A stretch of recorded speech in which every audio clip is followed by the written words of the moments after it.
අද අධිකරණ ඇමතුමා නොමැති නිසාවෙන් අප බලාපොරොත්තු වෙන්නේ මේ ප්‍රකාශය කරන්න. ගරු කතානායකතුමනි ඊයේ දිනේදී 22 වෙනි සංශෝධනය පාර්ලිමේන්තුවේ ඉදිරිපත් කරන ලද අවස්ථාවේදී සිදුවෙච්ච සාකච්ඡා පිළිබඳව පුවත්පත් වාර්තා කරලා තිබෙනවා. ඒ පුවත්පත් වාර්තාවල තිබෙනවා එක් විපක්ෂයේ මන්ත්‍රීවරයෙක් කියනවා අද ඉදිරිපත් කළ යෝජනාවේ බලපෑමේ වගන්තිය නැහැ. යම් පනතක් ඉදිරිපත් කරන විට බලපෑමේ වගන්තිය තිබිය යුතුයි. ඒ අඩුපාඩුව හදන්න කියලා. මේ එක පුවත්පතක්. ඒක ලංකාදීප පුවත්පත. ඊට පස්සේ ගරු කතානායකතුමනි තවත් පුවත්පතකට වාර්තා කරලා තියෙන මේ විදිහටම අද ඉදිරිපත් කළ යෝජනාවේ බලපෑමේ වගන්තිය නැහැ. කාටද මේ සංශෝධනය බලපාන්නේ කියලා සඳහන් කරලා නැහැ. ඒක ඌනතාවයක් ඒක හදන්න කියලා. මම දුටුවාද ඉංග්‍රීසි පුවත්පත්වලත් තිබෙනවා opposition found shortcomings in the 22nd amendment කියලා. ගරු කතානායකතුමනි ඒ පිළිබඳව රජයේ ස්ථාවරය මේකයි. අප අද දිනේ සභාගත කළ තිබෙන පනත් කෙටුම්පත් බැලුවත් අපි දන්නවා පනත් කෙටුම්පතක් ඉදිරිපත් කරද්දී නීතියේ බලපෑමේ ප්‍රකාශය කියන එක සාමාන්‍යයෙන් පනත් කෙටුම්පතක පළවෙනි පිටුවේම සඳහන් කරලා තිබෙනවා. මේ පනත් කෙටුම්පතක් සම්බන්ධයෙන් අද ඉදිරිපත් කර තිබෙනවා දූෂණ විරෝධී සංශෝධන පනත් කෙටුම්පත එහි තිබෙනවා නීතියේ බලපෑමේ ප්‍රකාශය කියන එක.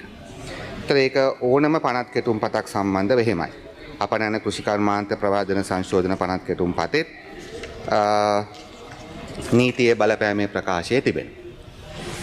නමුත් ගරු කතානායකතුමනි අප 22 වන සංශෝධනය වශයෙන් ඉදිරිපත් කරන ලද්දේ ආණ්ඩුක්‍රම ව්‍යවස්ථා සංශෝධනයක්.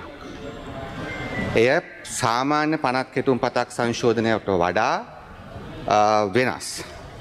ඒ නිසා ආණ්ඩුක්‍රම ව්‍යවස්ථා සංශෝධනයක් ඉදිරිපත් කිරීමේදී මා ඔබතුමාට පෙන්වන්නම් මේ තියෙන 19 වන සංශෝධනය. මම හිතන්නේ මේ විපක්ෂයේ ආණ්ඩු පක්ෂයේ දැන් ඉන්න බොහෝ දෙනෙක් සහයෝගය දුන්නු පනත් කෙටුම්පතක්. ඒ 19 වන ආණ්ඩුක්‍රම ව්‍යවස්ථා සංශෝධනයේදීත් ගරු කතානායකතුමනි ඒ බලපෑමේ ප්‍රකාශනය කියන එක නැහැ. ඒක අවශ්‍ය නැහැ. ඊට පස්සේ තියෙනවා 20 වෙනි ආණ්ඩුක්‍රම ව්‍යවස්ථා සංශෝධනය.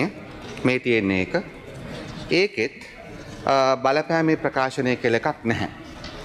ඊට පස්සේ තියෙනවා 22 වෙනි ආණ්ඩුක්‍රම ව්‍යවස්ථා සංශෝධනය කියලා එකක් ඉදිරිපත් කළා 2022 දී. හැබැයි ඒක සම්මත මොකද ඒ වෙලාවේ පෞද්ගලික මන්ත්‍රීවරයෙකුත් සංශෝධනයක් ඉදිරිපත් කර තිබිච්ච නිසා ඒ සම්මත වුණාට පස්සේ ඒක 21 වෙනි එක වුණා. ඒතර ඒක 22 වෙනි කියලා තමයි ගැසට් එක තියෙන්නේ. මේක නෙමෙයි. ඒකෙත් ගරු කතානායකතුමනි බලපෑමේ ප්‍රකාශය කියලා එකක් නැහැ. ඒ නිසා ආණ්ඩුක්‍රම ව්‍යවස්ථාව සංශෝධනය කරන අවස්ථාවේදී නීතියේ බලපෑමේ ප්‍රකාශය කියන එක සාමාන්‍ය පනත් කෙටුම්පතක් ඉදිරිපත් කර දීමෙන් කරලා නැහැ. ඒ නිසා මෙතන කිසිම ආකාරයක අඩුපාඩුවක් වැරද්දක් වෙලා නැහැ. අපේ පැහැදිලි කර යුතුයි. ඒ වගේම මම කියන්න කැමතියි මේ පනත් කෙටුම්පත් සකස් කරන්නේ ආණ්ඩු පක්ෂයේ නෙමෙයි. මේ පනත් කෙටුම්පත් සකස් කරන්නේ ප්‍රතිපත්තිමේ තීන්දුව ගත්තට පස්සේ නීති කෙටුම්පත් දෙපාර්තමේන්තුවේ. එහි සිටින්නේ ඉතා විධිමත්ව මේ විෂය ඉගෙනගත්තු වගකීමකින් වැඩ කරන නිලධාරීන් කියන එක මං හිතන්නේ අපි කවුරුත් පිළිගන්නවා.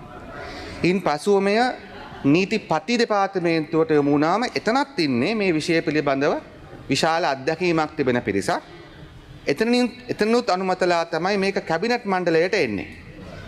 ඒත් කැබිනට් ලේකම් කාර්යාලයේ ඉන්නෙත් ආණ්ඩු පක්ෂයේ කවුරුවත් නෙමෙයි මේ පිළිබඳව හොඳ අවබෝධයක් අත්දැකීමක් තිබෙන නිලධාරීන්. ඒතර මේ ආයතන තුනක් පසු කළ තමයි පාර්ලිමේන්තුවට එන්නේ. පාර්ලිමේන්තුවේ ලේකම් මණ්ඩලය ඇතුළු සභානායක කාර්යාලයට එතනත් ඉන්නේ මේ පිළිබඳව විශාල අත්දැකීම් තියෙන නිලධාරීන්. මම කියන්න කැමති අපේ දේශපාලන ප්‍රශ්න වෙනම එකක්. මේ කරන වැඩෙන් වෙන දේ තමයි නීති කෙටුම්පත් දෙපාර්තමේන්තුවට නීති කෙටුම්පතක් හදාගන්න බෑ කියන එක තමයි ඔය ඊ කියලා කිව්වේ.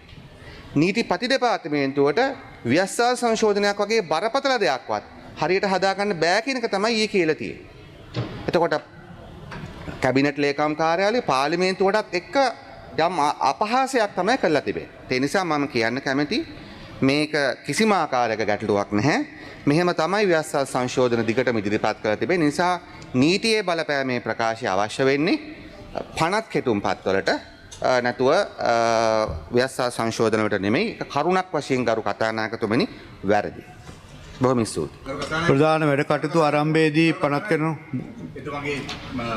නෑ ඒක නෑ ඔබ ප්‍රධාන වැඩ කටයුතු ආරම්භයේ පනත් කෙටුම්පත් අග්‍රාමාත්‍යතුමිය සහ අධ්‍යාපන උසස් අධ්‍යාපන සහ වෘත්ති අධ්‍යාපන අමාත්‍යතුමිය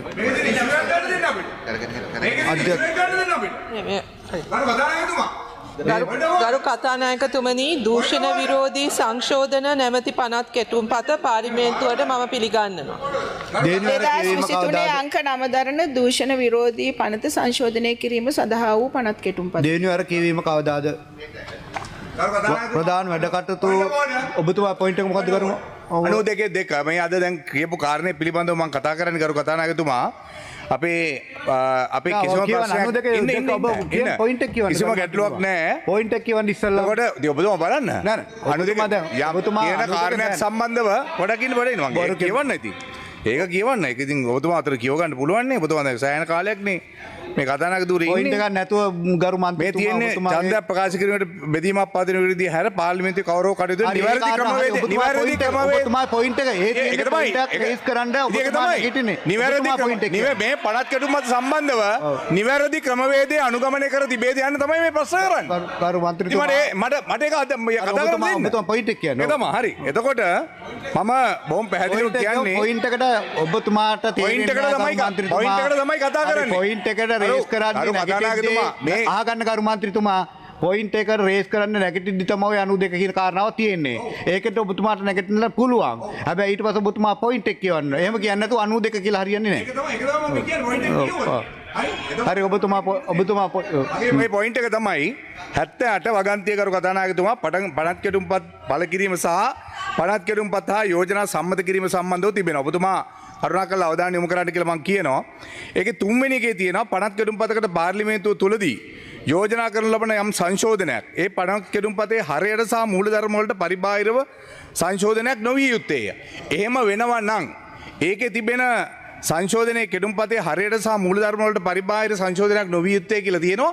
එහෙම වෙනවා නම් ඒක තමයි බලපෑමේ වගන්තිය කියලා. මේ පනත ගෙනාපුවම කවද ඉඳලාද මේක වගන්තිය බලපාන්නේ කියන කාරණය මේකේ අනිවාර්යෙන් තියෙන්න ඕනේ. එහෙම නැතුව කරු කතානායකතුමා මේකට සංශෝධනයට මේක ගේන්න බෑ. ඒකයි අපි මේ කියන්නේ. අපේ මේ දා අජිත් පෙරමැතිතුමා මතු කරේ මේ කාරණේම තමයි. ඉතින් ඒකට කරු කතානායකතුමා අපි කියන්නේ වෙන ප්‍රශ්නයක් නෙමෙයි.